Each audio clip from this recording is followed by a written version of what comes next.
Here.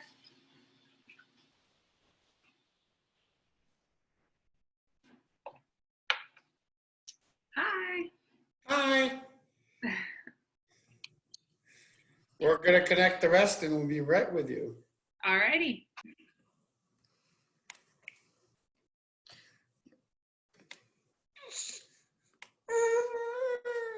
Ah, qu'est-ce qu'il y a, mon bébé? Alors, qu'est-ce qu'il y a? Hein? Regarde. Regarde. Qu'est-ce que tu fais, mon chat? Qu'est-ce que tu fais? Qu'est-ce que tu fais? Qu'est-ce que tu fais? Qu'est-ce que tu fais? Voilà. Look. Look. We're going to spend a nice little time. Hey there, John. Hello, how are you? Doing great. How are you? Living the dream. Just kidding. So have you lost weight or gained weight? Actually, well, that's going to be part of my conversation tonight, actually. Okay, then I'll let you answer it later. What about you? I've lost weight. Oh, so you want to... Don't ask Gina. Because being around her, I keep getting beat up, you know? She keeps chasing me around the house. That's funny. Lots of exercise. You have plenty of time to exercise, which is good. Exercise is good. It all depends what sport you do, right? Oh, yeah.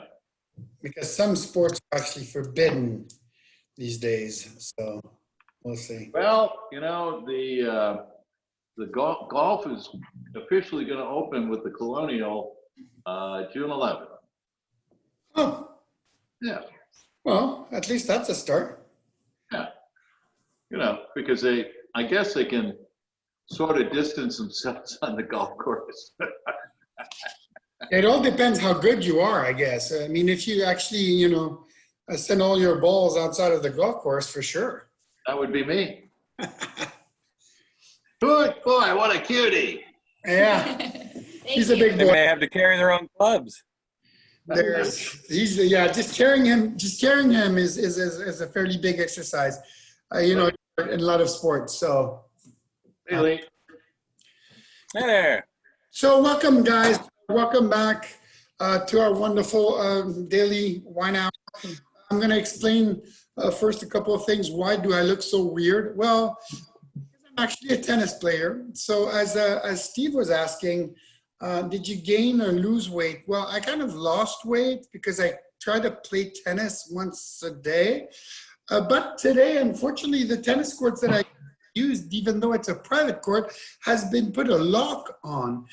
So I was told that unfortunately, no more tennis for me. They're locking even private courts, community courts, you know, neighborhood courts, everything, and no tennis courts. So I'll have to have you know, to find another workout routine. So maybe Steve, you and I can Zoom on a daily basis and do a little workout together. Yeah, sounds great. Let's do it. That'd be kind of cool. And yeah, a tennis player, obviously being born and raised in Switzerland, a Federer fan.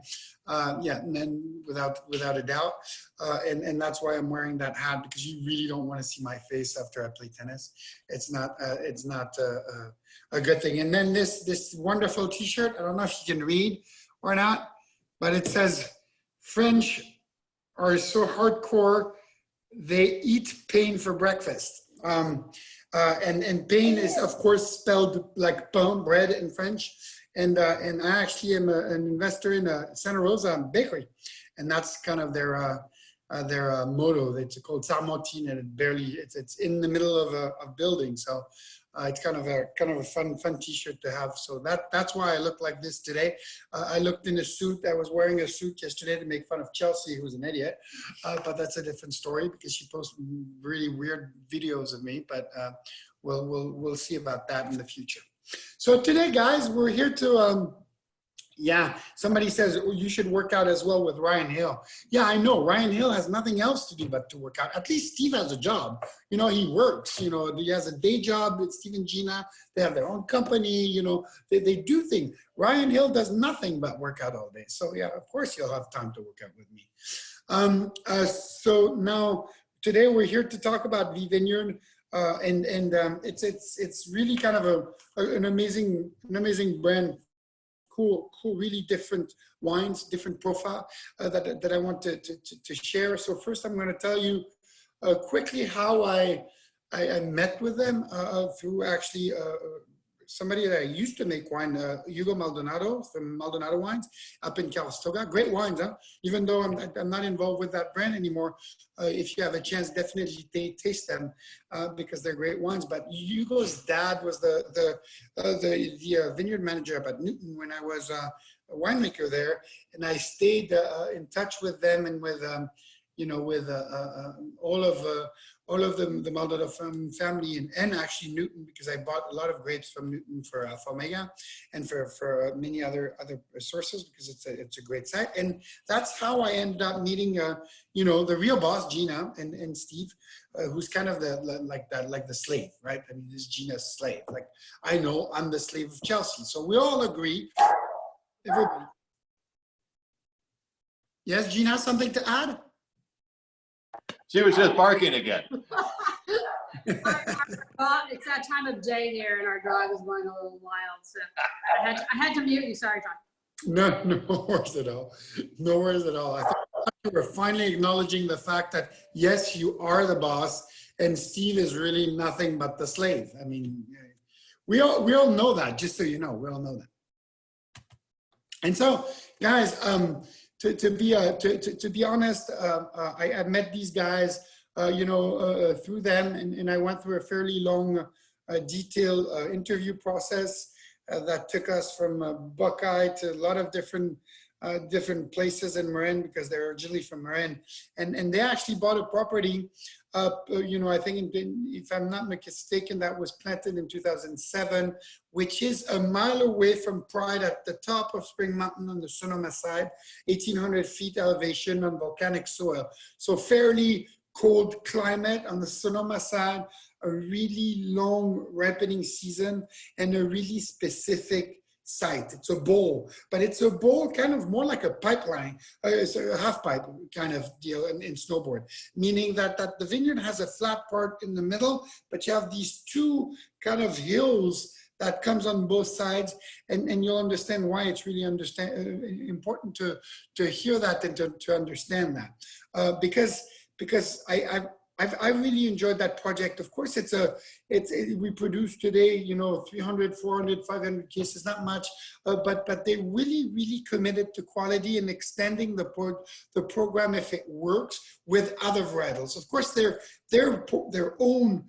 property is so specific, is so unique, is so flavorful that it's really a different story. We added, for example, Chardonnay. So of course we sold Chardonnay because they don't have Chardonnay there from Sonoma. And we make Chardonnay with them as well. But really the core and the DNA of that property and their true commitment to quality is really driven towards that. And that was the start. That was the original vision that they had. So Steve and Gina, tell us a little bit, how high did you guys got, or how drunk were you to really kind of conceptualize buying a property and starting a wine brand? Go ahead, Well, Gina. it is a little bit of a blur, I will say that, but it was more initially when we started looking for land. We live in Sausalito, and it's at the time was foggy most days of the year. This is 20 years ago, and we wanted to have a place where we could take our kids, who were 4 and 7 years old at the time, to do what kids do out in the open, play, run, catch lizards, look for wildflowers, all those sorts of things. So we found this property, had a little cottage, we made it work for us, we planted gardens, we had no TV or telephone there, which was kind of a stretch, but it was, our little playground. And we did a lot of hiking in there, up in the hills above us. There were a lot of canyons, small tight canyons, rock formations, and that sort of thing. We're up at 1,800 feet, so you have a lot of variation of topography. Then we discovered that it was a vineyard in the late 1800s, and it had been planted by Italian immigrants. And it's something that we've always kind of wanted to do, looked to do. We had it, you know, sort of in the back of our mind when we were looking at property, but it wasn't paramount. It was more about our family that was paramount. What was right for our family and our kids. And so after a couple of years, and we just started doing some investigation with the county and found out that it was this vineyard. And me being Italian, you know, I was pretty excited about that it was settled by Italian immigrants 140 years ago. So we just started talking to people that we knew and really respected in the industry, and developed a plan and just went for it. And we had long conversations. Do we have the wherewithal to do this in the right way? What are we going to get out of this? What, you know, and at the end of the day, everything was telling us that this is what we should do. And then in talking to people and finding out, you know, what to plant, we got married in France, so we love the Bordeaux varietals, and that's what we were kind of looking for. And so that led us to Jean through a lot of different people and what have you. Where did you guys actually end up getting married? In Bandol. Oh, cool. Which is on Côte d'Azur. Yeah, it's great wines too. I mean, Tempier, yeah, Domaine Tempier. At the time it was a little fishing village, but it's we went back a few years ago. It's changed. oh, you're not that old. Come on, don't cut yourself. I mean, He he is, but you're not. You're still smoking hot, Gina. Well, Steve on the other side, you know, in his undies. I don't know. I may start not so smoking pretty soon. I'm not sure what, but I may start smoking. That's really cool. Well, yeah, you know, it's honestly on my side when I first saw the property, guys, I was like, okay, it's a fairly small project. It's kind of secluded. Why is it worth that? And I'm like, okay, let's give it a shot, but I'm not sure. And then I got to know Gina and Steve more, and also I had finally the proof of what and how great the site was. And I'm going to give you a little bit of an explanation. In my life today, in the winemaker's life, if you want, that I have today, I have always per vintage a couple of winners of the vintage, right? Wines where I'm like, oh my goodness gracious, this is probably some of the best wine we produced that year, right? And so I have to say that it has happened several times where the Vineyard and Audace were the winners of the vintage. And I can share another story where the point where actually with not only here and my current wife, but my ex-wife, both had exactly the same comment. My best wife is today my favorite, one of my best friends. I hang out with her all the time, so she's absolutely fine with me saying that. Both said the same thing. When I popped a bottle of the Vineyard wines, they said, oh my gosh, this is delicious. Can we have more? Can we drink more at home? You guys know by now, I don't usually drink what I make or what I'm involved with because you want to explore other wines, you want to broaden your horizon, and you want to do things. But these wines are so particular, these wines are so different that they really have a characteristic, and their quality is I had already twice a wow factor. One of the wines that we'll taste today is one of them, right? It's the 11 Cabernet Sauvignon, and I'll tell you why the wow factor on this one. Because 2011 was a really cold vintage. Their property up there, that beautiful vineyard, is actually a fairly colder site. Altitude, it's in a kind of in the mountain, kind of tucked in that kind of bowl. You know, we had really frost one year, even all the way up to late May. So it's a really cold site. And having a 2011 year that is one of the coldest year in the last 20 some years in California, Northern California, I thought, okay, will we be able to ripen these grapes? Will we be able to extract some of these grapes? And honestly, 2011 the vineyard from a cold year on the cold side was absolutely stunning.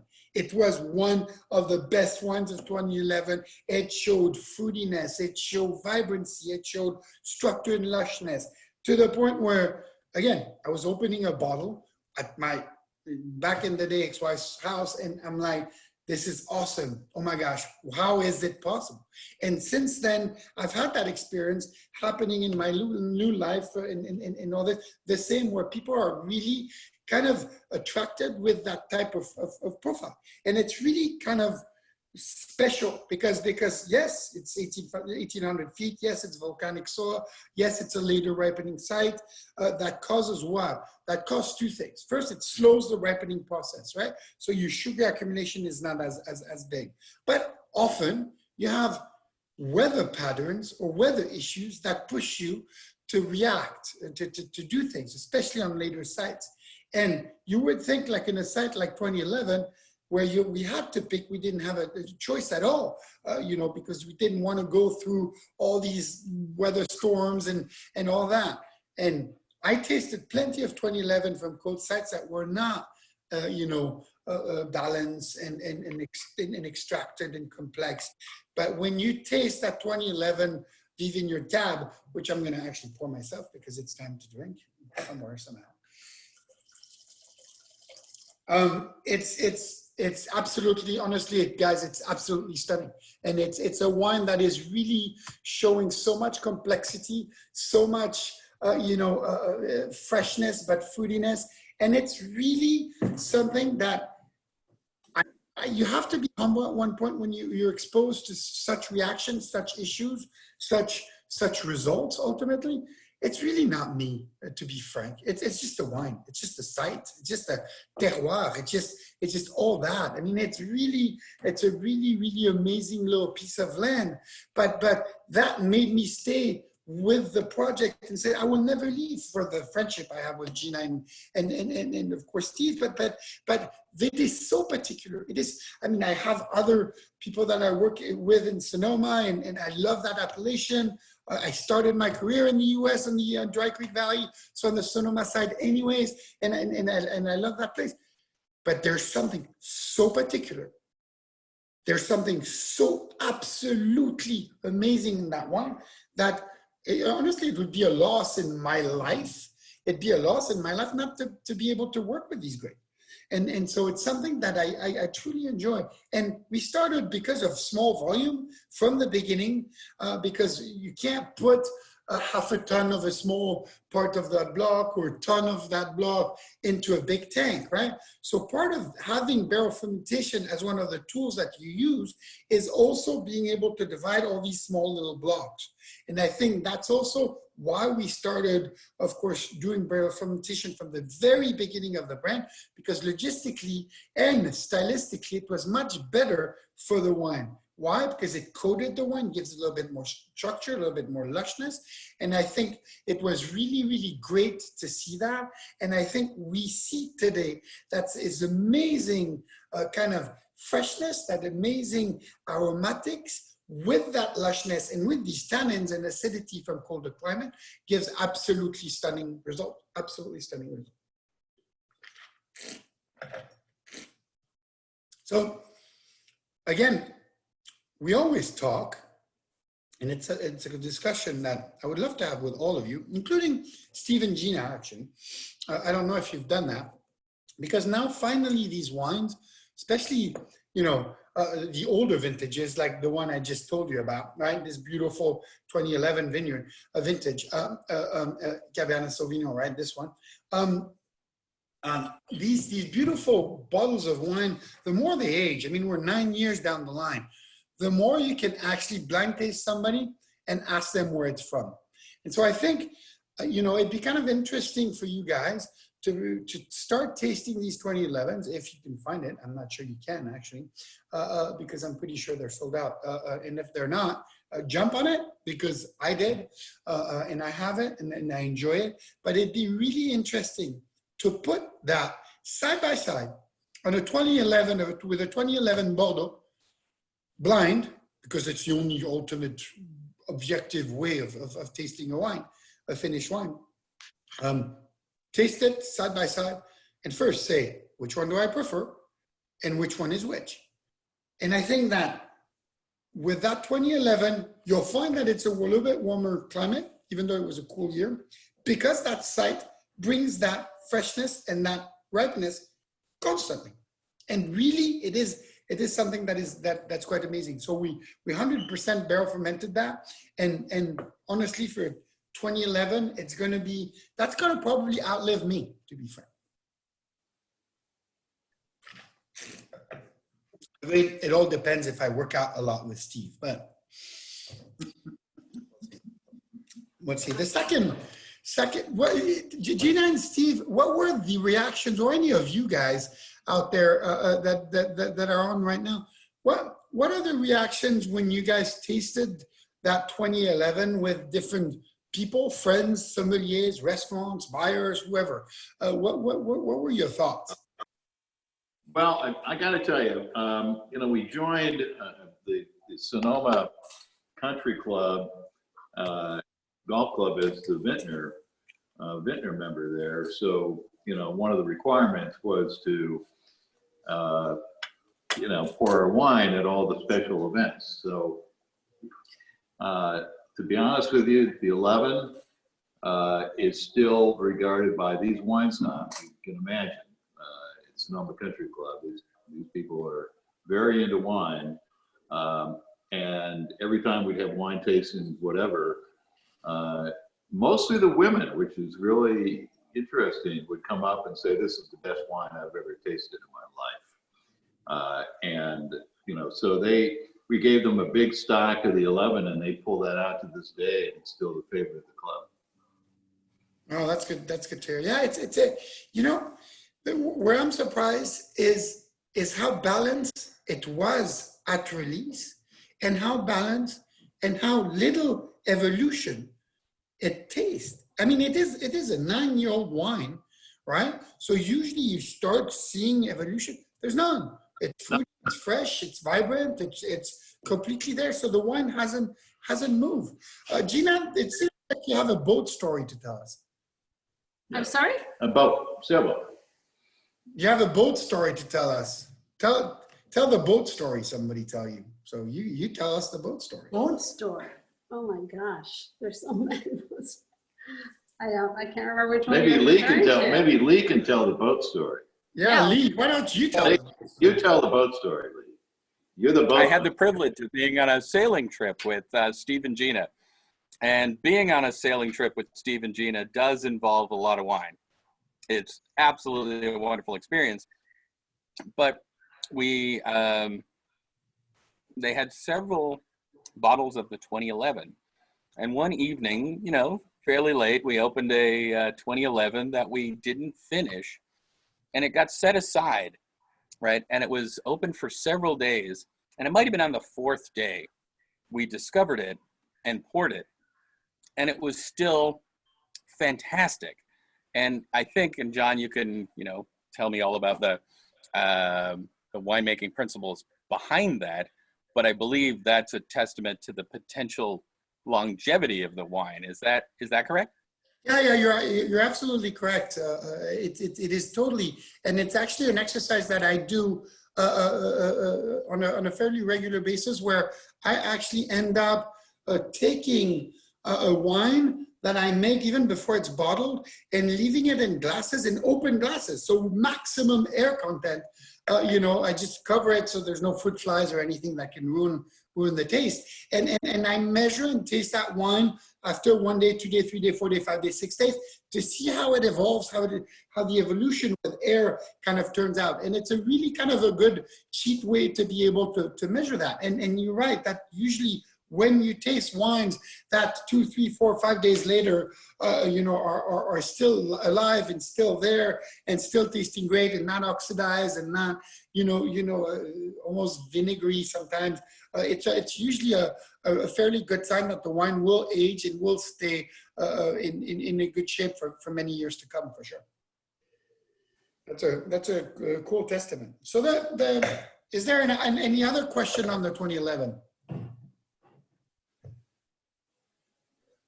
No. Not that I see, but. Well, I do, John, I have a question. Yes. So, the 11 compared to, the 12, 13, 14 and on, strikes me more as in the Bordeaux style. Would you agree with that? Or am Yes, I would for sure agree with that because it was that much colder as a vintage. So of course, when it is the job of a winemaker to adapt to the vintage, right? And not the opposite. And because you want to respect what nature is giving you, and ultimately by doing that, it's the only way you're going to maximize the potential of what you get from nature. And so in 2011, being much a colder year, we had lower sugar intake. We had tannins that were maybe not as soft. I had to completely change the extraction process, right? The winemaking process to make sure that I maximize what I had. And so what happens in a colder climate year, vintage, like 2011? Well, first, you have less bricks, less, sugar. Second, you usually have a little bit more tannins, and tannins that are a little bit more angular, not as round and as granular. So what does that mean? That means that you have to really maintain a structure of extraction that is different. You make sure that you want to extract a little bit less, because the other thing that you have in a colder climate year, in a colder climate in a cold year, is more acidity. You have more freshness. And every time you have acidity in a wine, your tannic perception goes up. So you want to really, really regulate that to ensure that these wines are, in the right zone and not completely out of balance. And that would be kind of like, out of balance would be Steve with a tutu, dancing classic dance. No, that's not going to work. We all know. I mean, it's not a sight that is appealing to our head, right? But on the other side, Steve on a golf course or Steve on a sailboat, the image it clicks there really well and works there really, really well. So the same thing applies to wine and in general, is really how, when you make it, how can you target and maximize the potential of what you get? No offense, Steve, no offense. Oh, no offense taken. So I have a question. People often ask me, Jean, for example, the 11 is 100% Cabernet. Right. How do you get to a Bordeaux style blend with just one varietal of the classic 5 blends?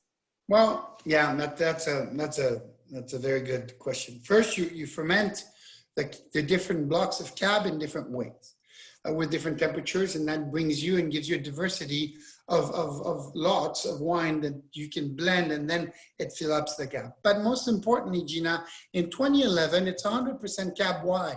Because we did not ripen and push the ripening to a point where the cab was so big that you have to modify its profile with something else, right? If you want, the cab is usually big, powerful, has big structure, big frame, kind of like me, a pretty big boy type of varietal. And so you always put things to soften it. And it's a great transition. Actually, the next wine on Audace, we have some Cabernet Franc. Why? Because in 2015, much warmer, much earlier ripening year, the Cabernet was so powerful that we brought a little bit of that Cabernet Franc in to lift the soul, to make the fruit and the wine perception a little bit more aerial and not as dense and powerful. And so, in 2011, in a cold year like that, it was the perfect balance of cab, not to be overpowering. And so we did not blend anything with it. But with Audace, and we're tasting now the beautiful 2015 Audace, and that's the one that is kind of the flagship of the vineyard. It's absolutely, first, a beautiful packaging. And I want to say that, congratulations, it's really well made. I had nothing to do with that. It is all the imagination of the lady. And I think it's elegant, it's classy, It's very recognizable on any shelf and on any table, and I really enjoy that. Second, I really like the name, Audace. Why? Because audace in French is guts, is to do something with courage, with guts, with will, with a lot of things like that. And I think that Steve and Gina are fairly audacious, or I don't know if you can translate that in English, audacious, right? They have a lot of audace in how they decided to take a life that was successful in business, with a lot of kids and responsibility with kids and business and their own life, and purchase a property is one thing, to give a better environment for the kids, to be able to relax, to have better condition away from the fog of the Bay Area and many others. But most importantly, to then plant a vineyard and start a brand. And that takes a commitment, that takes a courage, and that takes audace. It's very audacious. It's very, audace is also motivated. It's also, in French. So it's a very powerful name, I think, and it's a very powerful message to send. And I think when you start a brand, you need these type of messages to position your wine, especially when they show as well as that. And so honestly, audace is an amazing, you could have, you could have not designed something more pure, more pretty, more, even that beautiful coin has the logo of the vineyard on it, which reminds me of the brand. It's extremely well thought. And the name is absolutely stunning. So I think that's definitely something that you have to take in consideration in that wine. In this particular vintage 2015, as I said, it's a blend of Cabernet Sauvignon and Cabernet Franc. And the Cabernet Sauvignon, because it was a warmer year, because it was a little bit, early ripening year, has a different profile. Than the Cab Sauvignon. Cab Sauvignon was powerful, was big, was lush. It's a colder side, so you always have acidity and tannins. But with that Cabernet Franc, you really you were really able to kind of make the wine a little bit more layered, I think. And so it really kind of took these percentages of Cab Franc, and since then, you guys might know or not, we actually make 100% Cab Franc wine, with them, which is absolutely great, because I think most years it will be really, really great. The problem with Cab Franc is in a really cold year, if it doesn't ripen, it has really green note. But if these guys can ripen in 2011, Cab and Cab Franc the way they did, I have absolutely no fear that the Cab Franc 99% of the time will ripen just fine. So Audace is really something. It's a wine that is made in a little bit rounder way, with a little bit more, fat on the bones, I think. And we needed that Cabernet Franc to kind of give it a little bit, intellect, if you want, in 2015 especially. It's kind of, if you take, the beauty of Gina, that beautiful smile and feminine, look that she has, and that sparkle in her eyes, and you put a little bit of that craziness of Steve in it, right? It's kind of that type of blend that makes that wine. And I think because of that, for me, it's a really big, it's a fairly big success. It's a bigger wine. I think it's a bolder wine in Audace 2015 because of the year, most importantly, but also because we try with these sites. And Audace is always picked from block 2 and 4. These two blocks always kind of give us that profile of a little bit more ripeness, a little bit more extractability in the profile, and that little bit more dense DNA that we put in. And so it's always kind of comes from these blocks. But funny enough, the Cab Franc is actually kind of north facing.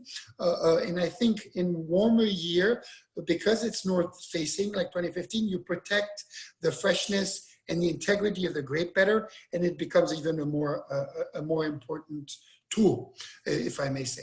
So Steve and Gina, I have a question for you guys? Because it's something I always wonder when you're a brand owner like you guys are, and you come up with, with such a great brand, and that I see the Fitzgerald family up there, and so it's kind of funny because I work with Greg on on Pope. He's the winemaker of Pope Valley Winery that I work with, and you work with the wife and your day-to-day job. So it's a small world, and that's another, honestly, that's another amazing lifetime story. When I had Benjamin with Chelsea, that baby, Greg and his beautiful wife right away jumped in and say, "Hey, what's your address?" And I'm like, "Why do you want my address?"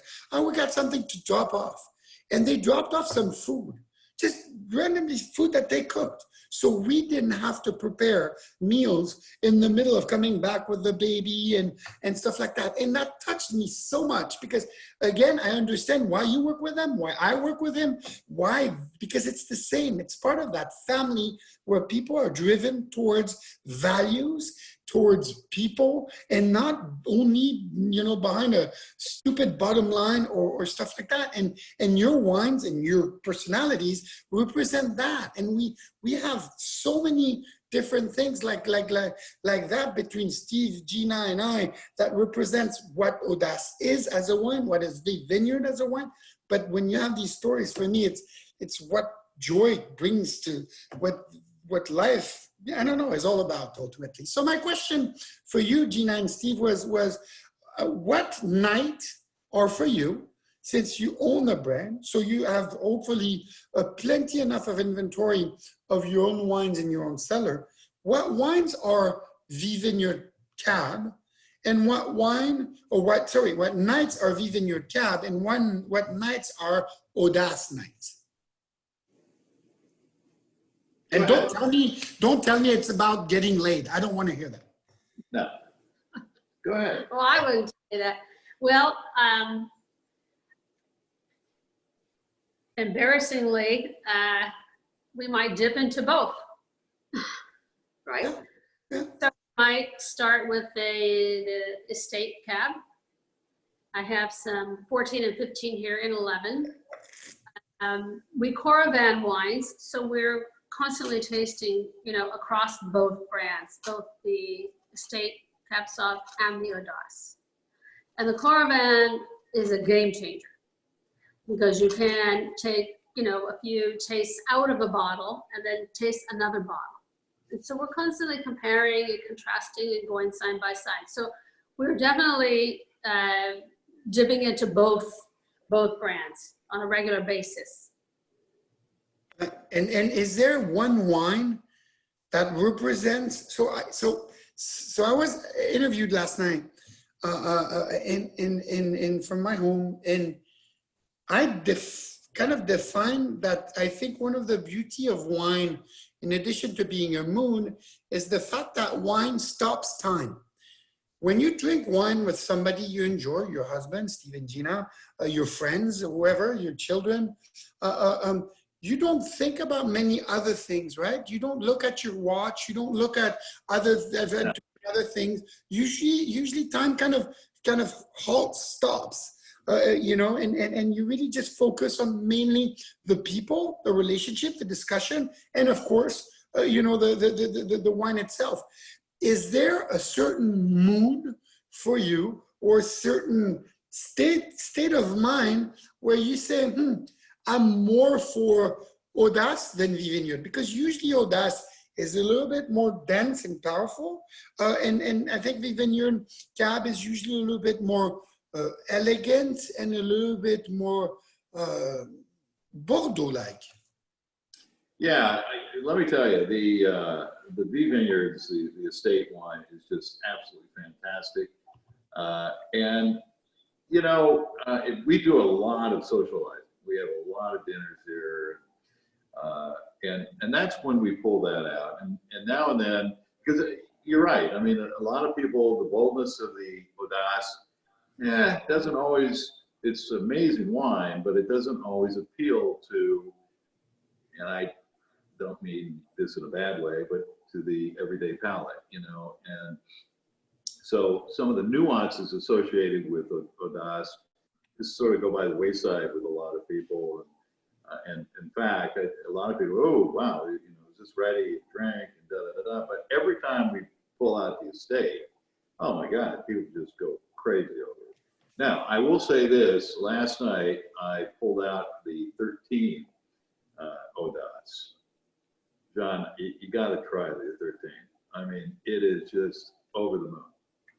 It is absolutely amazing. And it's now right there with the estate in terms of smoothness, and the tannins have settled down, and it's absolutely unbelievable. I have some golf buddies that did this, the Odas 12 claim, and we're all out of it, unfortunately. But they claim it's the best, and these guys, again, wine snob, the best, one of the best wines they've ever had.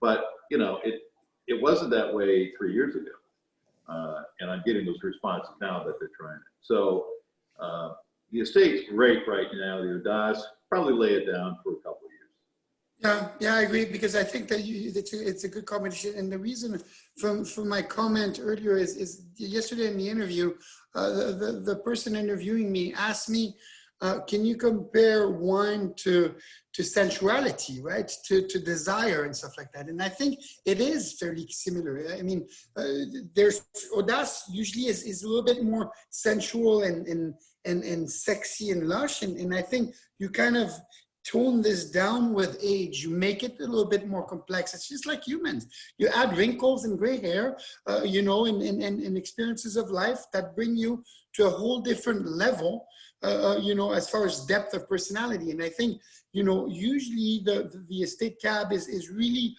well balanced, fairly intellectual from the get-go, but Odas is always so powerful, so dense. So it's really two very different wine, and that's why I was relating to mood, because I think ultimately it depends on the mood you're in.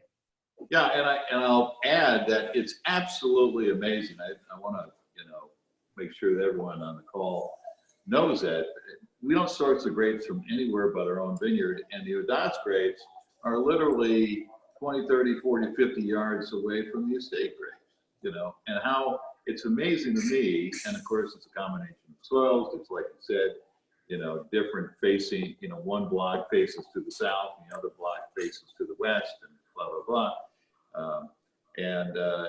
As an example, block 3, we don't use block 3 we use that for the estate, and that's more southwesterly facing, So it's really interesting how, the differences that they can have. And I've been reading a great book, and I recommend it to everyone on the call today.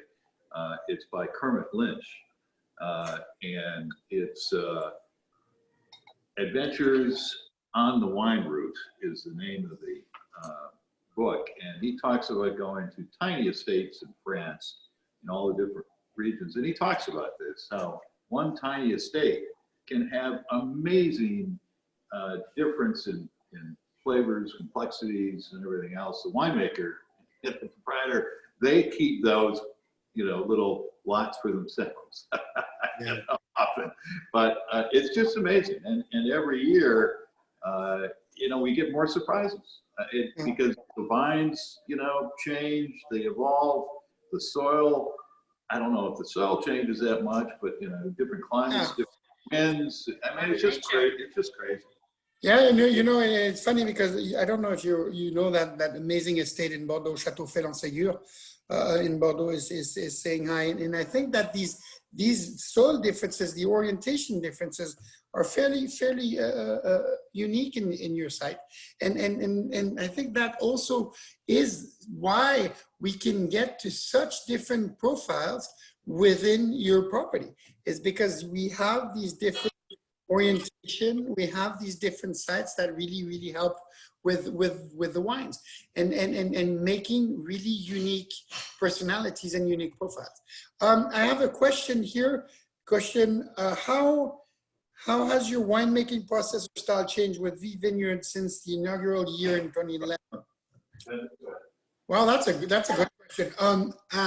I think understanding better that you don't have to stress about when you pick, that site as much as you do others, because for some magical reasons, you actually always have plenty enough of fruitiness and density to extract the DNA of the property. The other thing that I think I understand a little bit more is on certain blocks of block 3, for example, that Steve was talking about.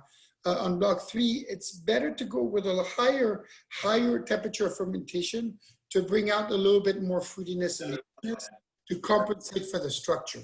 And so I think that would be kind of the two main factors.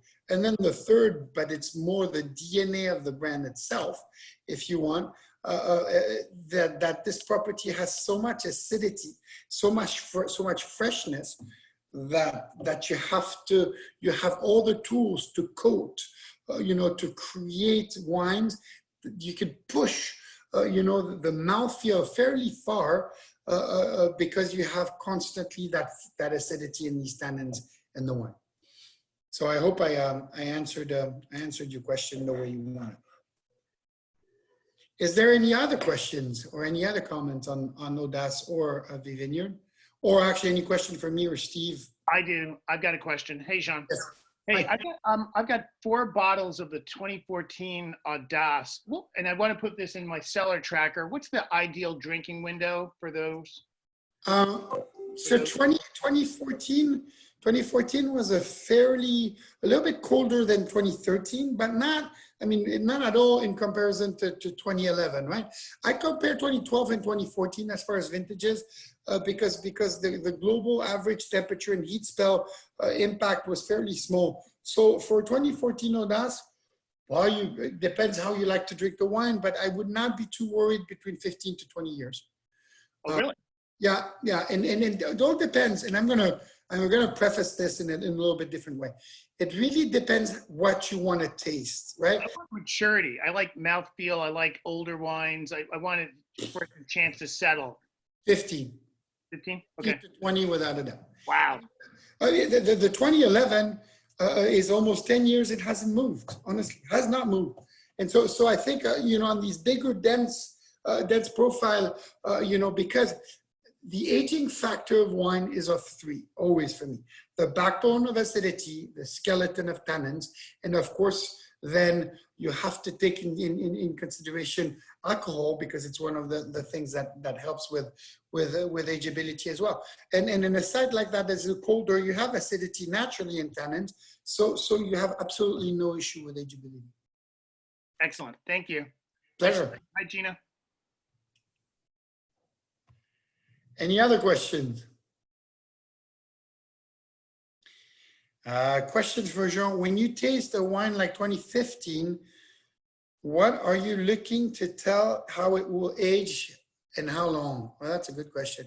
So let me get back to the 2015. So let me explain 2 things. First, in a wine today, if it's made right and made well, you're gonna have ageability in a region like Napa.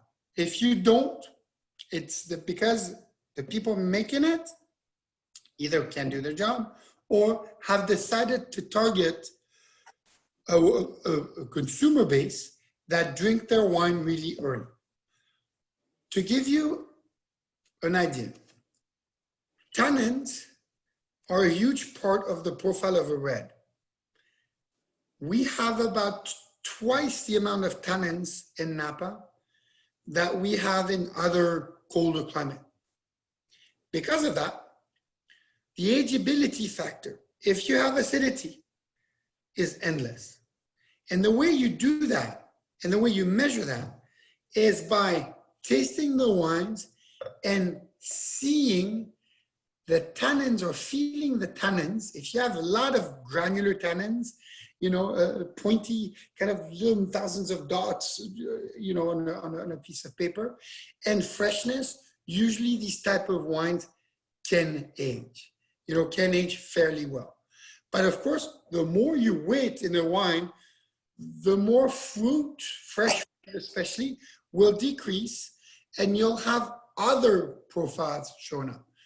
Aging notes, mushroom, underbrush, other things, truffles that will come in the mix. Sometimes the fruit stays very long, very, very long. I mean, I had wines from the 20s and the 40s, 1920s and 1940s that still had fruit on them. But usually that's supported by acidity. And I think that's really, really important.